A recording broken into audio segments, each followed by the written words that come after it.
자, 그러면 5장으로 들어오시게 되면 이 예언의 봉인된 것이죠. 봉함과 열림. 그러니까 이 예언이 다 봉함이 돼 있었어요. 근데 이 5장에서 열립니다. 예언이 열려요. 예언의 드라마가 펼쳐져야 되는 것입니다. 예언의 드라마가 펼쳐져야 되는 거예요. 지금 예언의 드라마가 펼쳐지지 않으니까 요한이 울었죠. 예? 요한이 울었습니다. 이 우는 문제는 조금 있다가 더 살펴보기로 하고, 어쨌든 예언이 봉함되어 있다가 열렸습니다. 우리 성경이라는 것을 한번 생각해 보면, 성경이라고 하는 것은 세 가지 주제를 담고 있는 책이에요. 하나는 창조, 또 하나는 타락, 또 하나는 구속이에요. 그러니까 하나님이 창조하셨다는 것이고요. 인간이 타락했다는 것입니다. 그런데 하나님은 구속해서 완성시켰다는 것입니다. 이게 성경 얘기예요. 성경을 세 가지로 딱 하면 창조했고, 타락했고, 구속했습니다. 그러면 구속의 역사가 어떻게 진행이 되게 되는 거냐면, 인간이 창조되고 타락된 게 이제 창세기 3장에서 되잖아요. 그죠? 1장, 2장이 창조고 3장에서 타락이 되는 거잖아요. 그러면 하나님께서 뭐부터 시작하냐면 창세기 3장 15절부터 시작하는 거예요. 한번 읽어보시겠어요? 내가 너로 여자와 원수가 되게 하고 내 후손도 여자의 후손과 원수가 되게 하리니 여자의 후손은 내 머리를 상하게 할 것이요 너는 그의 발꿈치를 상하게 할 것이다. 이게 뭐예요? 원복음이죠. 그러니까 최초로 하나님께서 구속에 대한 얘기를 하시는 거예요. 여자의 후손이 뱀의 머리를 상하게 할 것이고 뱀이 여자의 후손의 발꿈치를 상하게 할 것이다. 그러니까 예수님이 십자가로 말미암아 사단의 권세가 깨진다는 거예요. 사단은 예수님의 발꿈치를 물었지만 예수님은 사단의 머리를 깨뜨려 버리신 거죠. 이게 원복음이에요. 그러다가 이 구속의 이 복음이 실제적으로 이 세상 가운데 한 민족을 통해서 들어오게 되는데 그게 뭐냐면 아브라함이죠. 창세기 22장 17절. 내가 네게 큰 복을 주고 네 씨가 크게 번성하여 하늘의 별과 같고 바닷가의 모래와 같게 하리니 네 씨가 그 대적의 성문을 차지하리라. 예. 내게 큰 복을 주고 네 씨가 크게 번성한다 그랬죠. 이 킹제임스는 더 시드로 되어 있습니다.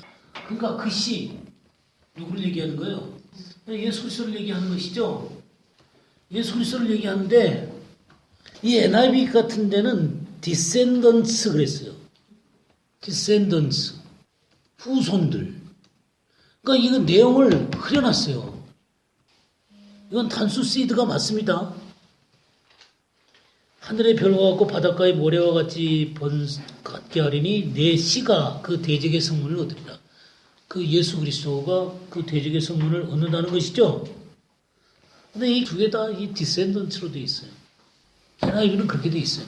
그러니까 이 성경이 얼마나 사람들이 쉽게 이해를 못하지 않겠어요? 그런 식으로 해놓으면 그 후손들이 이긴다. 그럼 예수 그리스도로 말미암아 이 완벽하게 구속이 이루어질 이런 내용이 사라져버리는 거야. 자, 우리 갈라디아서 한번 볼까요? 갈라디아서 3장 15절씩. 형제들아 내가 사람의 이해대로 말하노니 사람의 언약이라도 정한 후에는 아무도 패하거나 더하거나 하지 못하느니라. 이 약속들은 아브라함과 그 자손에게 말씀하신 것인데 여럿을 가리켜 그 자손들이라 하지 아니하시고 오직 한 사람을 가리켜 네 자손이라 하셨으니 곧 그리스도라. 예, 보세요. 이 갈라디아서는 분명히 여럿을 가리켜 그 자손이라 하지 아니하고 오직 한 사람을 가리켜 네 자손이라 그랬다 그랬죠? 이게 바로 22장 17절 얘기하는 거예요. 물론 여러 군데 있어요. 뭐 창세기 17장도 있고 창세기 13장도 있고 그렇지만 어찌됐든 간에 이건 단수 세대를 얘기하는 것입니다. 근데 이렇게 하나님이 아브라함한테 너 씨로 말미암아 대적의 성문을 얻게 될 것이고, 그러니까 사단의 이 권세를 딱 쥐는 것이죠. 승리하시는 것이고 구속을 완성하시는 것이죠. 이렇게 아브라함한테 놀랍게 약속을 했다 이 말이에요. 그 다음에 누가 나오냐면 모세가 나오는 건 모세. 우리 갈라디아서 3장 17절에서 19절 한번 봐보세요. 내가 이것을 말하노니 하나님께서 미리 정하신 언약을 430년 후에 생긴 율법이 폐기하지 못하고 그 약속을 헛되게 하지 못하리라. 만일 그 유업이 율법에서 난 것이면 약속에서 난 것이 아니리라. 그러나 하나님이 약속으로 말미암아 아브라함에게 주신 것이라. 그런즉 율법은 무엇이냐? 범법함으로 더하여진 것이라. 천사들을 통하여 한 중보자의 손으로 베푸신 것인데 약속하신 자손이 오시기까지 있을 것이라. 예, 보세요. 이 율법. 이 430년 후에 생긴 율법이 이 약속이라는 거죠. 약속. 이 약속을 없이 하지 못한단 말이에요. 그러니까 이 율법의 효용성은 어디까지라고 그랬어요? 약속한 자손이 오실 때까지. 그래서 누가 오셨어요? 예수 그리스도 오셨어요. 갈라디아서 4장 4절. 때가 참에 하나님이 그 아들을 보내사 여자에게서 나게 하시고 율법 아래에 나게 하신 것은 율법 아래에 있는 자들을 속량하시고 우리로 아들의 명분을 얻게 하려 하심이라. 예, 보세요. 때가 참에 하나님이 그 아들을 보내서 여자에게서 나게 하시고 율법 아래에 나게 하신 것은 율법에 아래에 있는 자들을 속량하시고 우리로 아들의 명분을 얻게 하기 위해서다. 이 율법 아래서 태어나셨지만 바로 이 율법 아래서부터 속량하도록 하기 위해서 예수 그리스도로 말하는 속량해서 자유를 주시려고요. 그렇게 이 구속을 완성하신 것이죠. 이게 구속의 완성이죠. 그렇게 해서 결국 이 구속의 역사가 완성되는 건 뭐예요? 재림으로 완성되는 거예요. 재림으로. 데살로니가 후서 1장 7절에서 10절 한번 보겠습니다. 환난을 받는 너희에게는 우리가 함께 안식으로 갚으시는 것이 하나님의 공이시니 주 예수께서 자기의 능력의 저혈과 함께 하늘로부터 불꽃 가운데 나타나실 때 하나님을 모르는 자들과 우리 주 예수의 복음에 속정하지 않는 자들에게 형벌을 내리시리니 이런 자들은 주의 얼굴과 그의 힘과 영광을 떠나 영원한 멸망의 형벌을 받으리로다. 그날에 그가 강림하사 그의 성도들에게서 영광을 받으시고 모든 믿는 자들에게서 놀랍게 여김을 얻으시리니 이는 우리의 증거가 너희에게 믿어졌습니다. 예, 그 재림하셔서 심판과 또 하나님의 백성들이 영광을 얻는 것이죠. 그러니까 믿지 않는 자들이 심판이 있고 하나님을 믿는 자들이 영광을 얻으시게 되는 거예요. 이 재림으로 끝나게 되는 거죠. 이게 바로 구속의 역사예요. 이 성경의 구조는 이렇게 창조와 타락과 구속으로 되어 있고 구속의 역사는 이렇게 그 원복음으로 시작해가지고 이게 주님의 재림으로 완성되어지게 되는 것입니다. 이해가 됐죠? 이게 하나의 그 전체적으로 딱 이게 그 우리들 머릿속에 딱 구조가 되어 있어야 되는 것이 굉장히 중요한 것이죠. 자, 이렇게 되어졌을 때 개인의 구원 문제를 한번 볼까요? 갈라디아서 3장 22절부터 6절까지. 그러나 성경이 모든 것을 제하려 가두었으니 이는 예수 그리스도를 믿음으로 말미암은 약속을 믿는 자들에게 주려함이니라. 믿음이 오기 전에 우리가 율법 아래 매인바 되고 계시들 믿음의 때까지 갇혔느니라. 이같이 율법이 우리를 그리스도에게로 인도하는 몽학선생이 되어 우리로 하여금 믿음으로 말미암아 의롭다함을 얻게 하려 함이니라. 믿음이 온 후로는 우리가 몽학선생 아래 있지 아니하도다. 너희가 다 믿음으로 말미암아 그리스도 예수 안에서 하나님의 아들이 되었으니. 예. 자, 여기 22절 보세요. 우리가 율법 아래에 있었을 때 우리들을 어디 아래 가두었다 그랬어요? 네, 죄 아래 가두었다 그랬죠? 그 다음에 23절은 뭐라 그랬어요? 믿음이 오기 전에 우리는 율법 아래에 매인바되고 계시된 믿음의 때까지 갇혔다. 율법 아래에 매인바되었다 그랬죠? 이건 감옥 생활했다는 거죠. 그러니까 율법 아래에서 우리는 갇혀있는 감옥 가운데 있었고 노예 생활하고 있었다. 언제까지요? 여기 뭐라 그랬어요? 23절. 계시될 믿음의 때까지. 아, 내가 갇혀있구나, 지금. 난 정말 구속이 필요한 거구나. 아, 예수 그리스도가 나를 위해서 돌아가셨구나. 예수님이 구속을 완성하셨구나. 그걸 깨닫고 예수님을 믿는 거예요. 이게 바로 계시된 믿음의 때까지 하는 거예요. 이게 진짜구나. 아는 거예요. 이런 순간이 있었죠? 그렇게 될 때 이게 자유케 되는 거예요. 아들이 되어지게 되는 거고. 아들이 되어진다 그랬잖아요? 에베소 1장 한번 볼까요? 에베소 1장 8절에서 12절. 이는 그가 모든 지혜와 총명을 우리에게 넘치게 하사 그 뜻의 비밀을 우리에게 알리신 것이요 그의 기뻐하심을 따라 그리스도 안에서 때가 찬 경륜을 위하여 예정하신 것이니 하늘에 있는 것이나 땅에 있는 것이 다 그리스도 안에서 통일되게 하려 하심이라. 모든 일을 그의 뜻의 결정대로 일하시는 이의 계획을 따라 우리가 예정을 입어 그 안에서 기업이 되었으니 이는 우리가 그리스도 안에서 전부터 바라던 그의 영광의 찬송이 되게 하려 하심이라. 예. 그러니까 여기에 보게 되면 지혜와 총명을 우리에게 넘치도록 주셨단 말이에요. 그러니까 하나님의 영이 임한 것이죠. 그죠? 하나님의 영이 임해가지고 지혜와 총명을 갖게 됐고 그 하나님의 비밀을 알게 된 거예요. 그래서 하나님의 기업이 된다는 것과 하나님의 영광과 찬송이 된다는 것을 알게 된 거예요. 이게 바로 구속이죠. 이게 구속을 받게 되는 거예요. 근데 여기가 참 중요한 거예요. 뭐냐면 이게 자유와 아들이 되는데 이 계시될 믿음으로 우리가 하나님 안에 있는 놀라운 것들을 봤잖아요. 근데 계속 우리가 하나님이 주시는 계시로 하나님의 세계를 봐야 돼요. 하나님의 세계를 계속 보게 되면 풍성해질 뿐만 아니라 참다운 그리스도의 신부로 나아가는 거예요.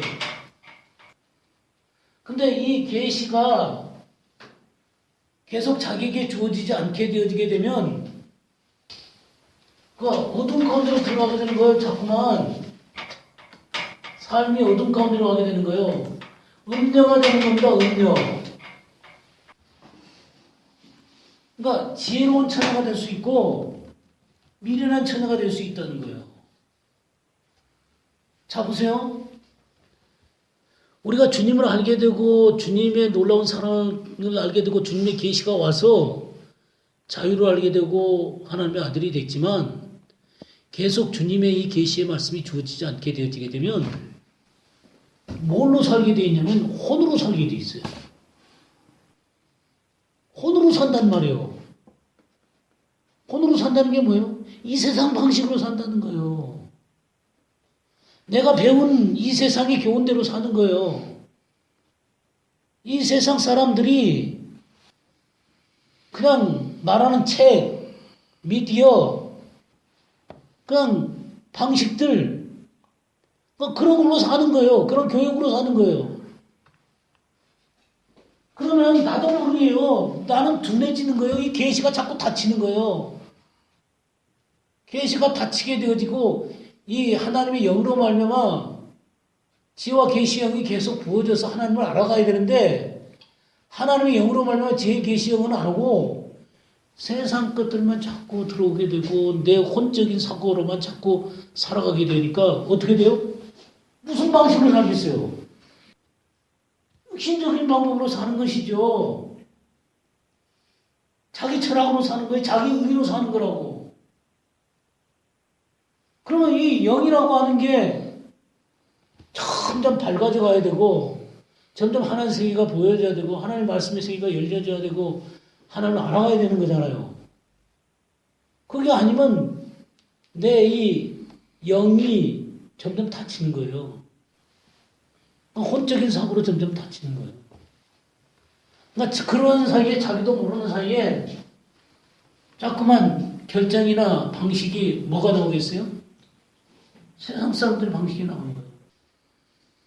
그럼 나중에 가면 이렇게 완악해지게 되면 하나님 말씀을 얘기해도 하나님 말씀을 얘기한다고 오히려 화내요.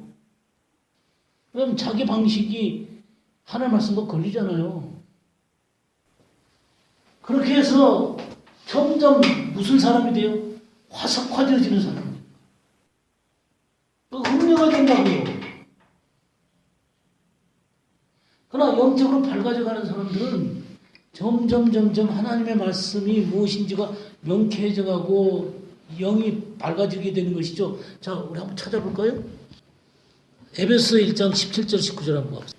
우리 주 예수 그리스도의 하나님 영광의 아버지께서 지혜와 계시의 정신을 너희에게 주사 하나님을 알게 하시고 너희 마음 눈을 밝히사 그의 부르심의 소망이 무엇이며 성도 안에서 그 기업의 영광의 풍성이 무엇이며 그의 힘의 강력으로 역사하심을 따라 믿는 우리에게 베푸신 능력의 지극히 크심이 어떤 것을 너희로 알게 하시기를 구하노라. 예, 보세요. 여기 지혜와 계시의 정신 그랬는데 이게 영이 맞아요. 지혜와 계시의 영을 너희에게 주사 하나님을 알게 하시고 그러니까 더 알아가게 되는 거예요. 그래가지고 그 기업의 영광이 풍성이 뭔지를 더 알게 되고 또 그 능력의 지극히 크심이 어떤 것을 알게 되고 말이죠. 부르심의 소망이 얼마나 큰지를 더 알게 되고 말이죠. 그렇게 하면서 점점 하나님과 동행의 깊이가 깊어져 가게 되고 하나님의 세계를 알게 되고 자기 자신의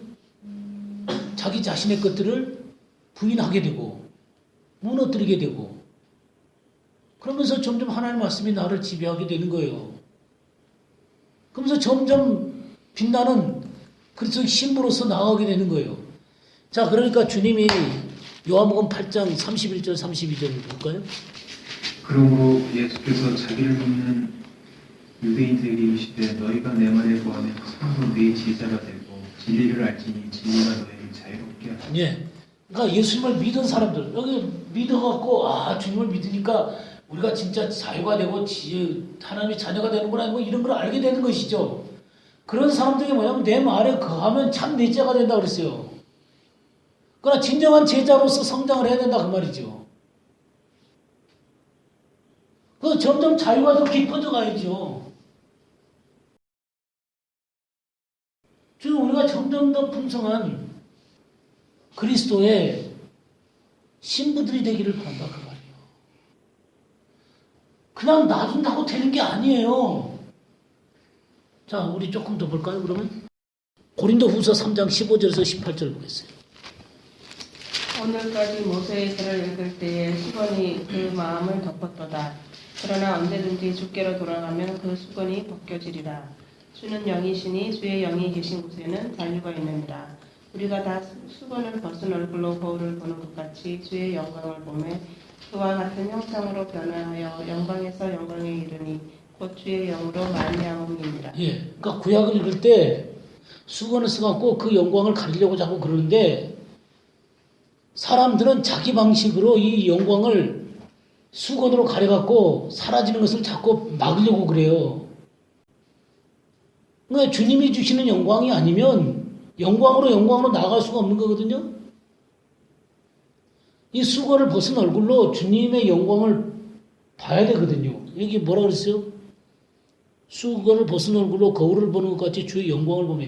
그러니까 하나님의 말씀 속에서 하나님의 영의 계시를 통해서 말씀의 빛이 점점 드러나야 된단 말이죠. 그러니까 예수님께로 가면 우리 우선 수건을 딱 벗겨주잖아요. 이 율법의 저주에서부터 이 갇힘과 매임에서부터 자유롭게 해준단 말이에요. 그러면 이 벗은 얼굴로 성령을 쫓아서 영광에서 영광으로 계속 하나님의 말씀 속에 있는 영광을 보면서 그와 같은 형상으로 변하는 것이요. 아들의 형상으로 변해가는 거예요. 뭘로? 주의 영으로 말미암아요. 내 의지로 되는 거 아닙니다. 내 의지로 되는 거 아니에요. 주의 영으로 그것이 가능하단 말이에요. 그래서 점점 빛나는 모습으로 바뀌어져 가는 거예요. 그럼 우리가 주의 영광을 봐야 되잖아요. 어디서 봐요, 영광을? 주의 영광을 어디서 봐요? 말씀에서 보죠. 다른 데 볼 때 있어요? 좋은 철학책 없을까요? 아주 저 위대한 사람의 그 어떤 수필집. 근데 볼 수 있겠어요? 어디서 보겠어요? 이 세상에 어떤 책 속에서 그걸 보겠어요? 너너? 그러니까 이 세상의 책들이 일반 은총 가운데서 어느 정도의 진리들은 얘기할 수 있어요. 그러나 하나님을 알게 하지는 못하는 거예요. 그래서 주님의 형상으로 변화되어져 가는 것입니다. 우리 한 군데 더 보죠. 디모데후서 2장 15절. 너는 진리의 말씀을 옳게 분별하며 부끄러울 것이 없는 일꾼으로 인정된 자로 자신을 하나님 앞에 드리기를 힘쓰라. 예. 진리의 말씀을 옳게 분별하며 부끄러울 것이 없는 일꾼으로 인정된 자로 자신을 하나님께 드리기를 힘쓰라. 이 힘쓰라. 예, 이 킹제임스 역은 스터디로 되어 있어요. 스터디 하라고요. 연구하라고요. 그럴 때 하나님의 지혜의 계시에 열려서 열려지게 되는 거예요. 그냥 입을 딱 벌리고 있으면 그냥 감이 뚝 떨어집니까? 연구하고 찾고 읽고 공부하고 그럴 때 하나님이 눈을 열어주셔서 지혜와 계시의 영을 통해서 하나님의 말씀을 알게 되어지게 되는 것이죠. 그게 바로 신부로 나아가는 거고 장성한 아들로 나아가는 거예요. 오늘날 지금 제일 필요한 게 이거예요. 이 시대에 좌초하지 않을 수 있는 거는 하나님의 말씀밖에 없어요. 모든 것이 주의 뜻대로 있잖아요.